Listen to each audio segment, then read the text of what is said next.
तो नेपाल के रसुआ जिले में तिब्बत सीमा के पास बनी एक और झील फट गई है। इसके बाद पानी का स्तर बढ़ने लगा है। खतरे को देखते हुए रेस्क्यू ऑपरेशन 90 मिनट के लिए रोक दिया गया है। नेपाली अधिकारियों ने लोगों और सुरक्षा कर्मियों से तुरंत सुरक्षित जगहों पर जाने को कहा है। वहीं चीन ने भी तिब्बत में राहत और बचाव अभियान रोक दिया है और लेवल 4 अलर्ट जारी किया है। दोबारा बाढ़ आने के खतरे को देखते हुए ये कदम उठाया गया है।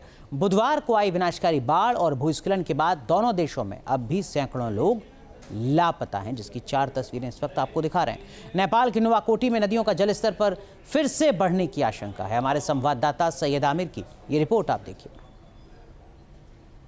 अभी हम बिल्कुल उस नदी के करीब हैं जहां पर ये सैलाब आने वाला है। यहां पर कैमरे से कैद करने के लिए हम यहां पहुंच रहे हैं। यहां पर कुछ अथॉरिटीज़ के लोग जो मौजूद हैं, लेकिन आपको हम यहां पर आगे की तरफ से थोड़ी सी तस्वीरें दिखाएं ताकि आपको समझ में आए कि किस तरह का वेग आ सकता है। यहाँ पर अगर आप देखेंगे ये त्रिशूली नदी है। थोड़ा सा साइड दीजिए। ये त्रिशूली नदी है। ये जो आप तस्वीरें देख रहे हैं, हम लोग ऊंचाई पर हैं और 100 फीट जो है 100 फीट 200 मीटर के दूर हम लोग को बोला गया है खड़े होने के लिए। और ये वो त्रिशूली नदी है जहाँ पर आने की बात की जा रही है। तो यहाँ से आप देखिए करीब 300 मीटर की दूरी है। यहाँ से 200 मीटर हम लोग नीचे से ऊपर की तरफ आ चुके हैं। जो उसकी ऊंचाई है वो करीब 15 फीट से 20 फीट के बीच में बताई जा रही है। और ऐसा कहा जा रहा है कि 15 से 20 फीट है। तो 15 से 20 फीट अगर होगा तो जाहिर तौर पर ज़्यादा ऊंचाई नहीं, ये पेड़ के आसपास से होते हुए गुजर जाएगा, यानी कि जो घर हैं उनको ज़्यादा इम्पैक्ट नहीं होगा। लेकिन अगर उससे ज़्यादा तेज़ हुआ तो ये आसपास के जो मकान हैं, ये जो आप बिल्डिंग देख रहे हैं, इससे छूते हुए निकलेगा।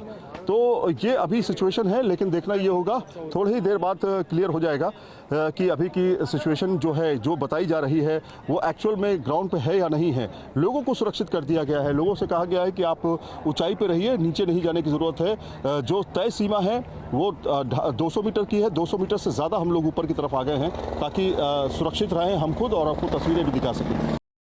और सीधा रुख करते हैं नेपाल का, नेपाल के नुवाकोट से, जहां से रिपोर्ट अभी आप देख रहे थे। हमारे सहयोगी सैयद आमिर हमारे साथ जुड़ चुके हैं, जो हर अपडेट आप तक पहुंचा रहे हैं। सैयद आमिर, अलर्ट जारी किया गया है, लोगों को सुरक्षित स्थान पर पहुंचने के लिए कहा गया है, लेकिन अब से पहले जो नेपाल में त्रासदी आई थी, क्या उसके बाद भी आबादी का ऐसा हिस्सा है जो निचले इलाके में रह रहा है, जिसको हटाया जा रहा है वहां से? क्योंकि तब तो सिर्फ और सिर्फ बर्बादी नजर आ रही थी। सैयद आमिर,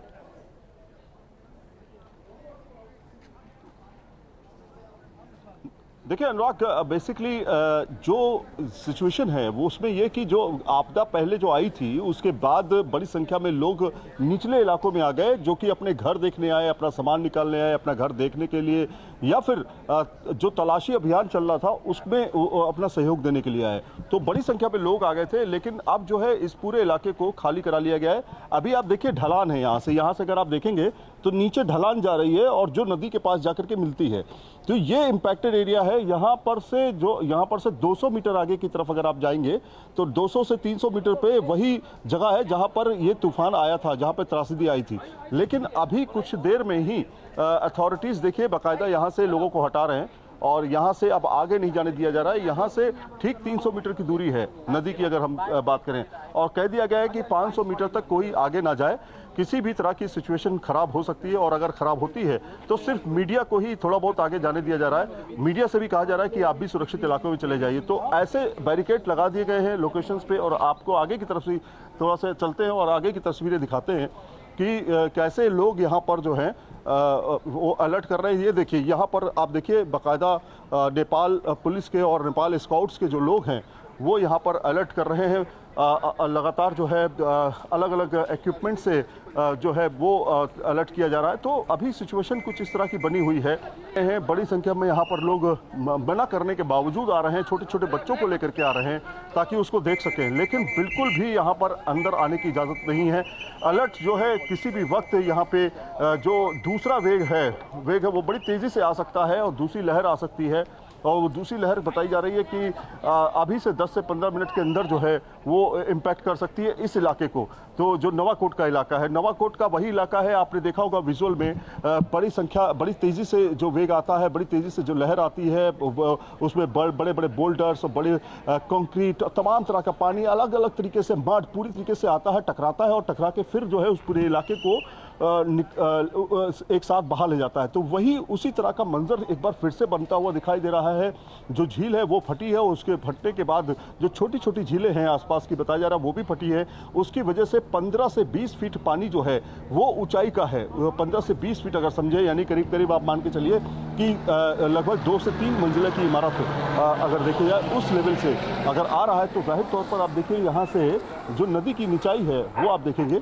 यहाँ से अगर आपको मैं थोड़ा सा इधर से दिखाऊं तो आपको यहाँ से नज़र आएगा कि कितनी गहरी है यहाँ से, तब आपको पता चलेगा कि कितना वेग आ सकता है। यहाँ से अगर हम करीब से थोड़ा सा आपको दिखाएं तो आपको यहाँ पे पता चलेगा कि हम कितनी ऊंचाई पर हैं। हालांकि हम लोग सुरक्षित इलाके में हैं, लेकिन अभी आप देखिए ये यहाँ पे देखिए, यहाँ से आपको दिखाएं, ये देखिए ये सामने नदी आपको दिखाई दे रही है।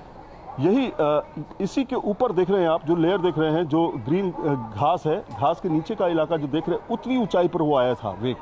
और उस सैलाब में जितने भी नीचे घर बने हुए थे वो सब तबाह हो गए। बहुत सारे आमिर, घर तो हैं। आप बता आपको रहे हैं कि पेड़ों अगले की 10 वजह से से 15 मिनट पूरी बेहद महत्वपूर्ण पूरी है इस मार्केट नुवाकोट यहाँ इलाके में पे कि वो जो पूरी तरह से बर्बादी गायब है हो उसका चुकी है। कहर किस स्कूल तरीके थे। से यहाँ पर बरपता है या स्थितियां कंट्रोल रहती हैं। अब फिलहाल बहुत बहुत शुक्रिया आमिर आपका जुड़ने के लिए, लेकिन अगर किसी तरीके की हलचल दिखती है तो आप जरूर हमारे साथ कनेक्ट होइएगा।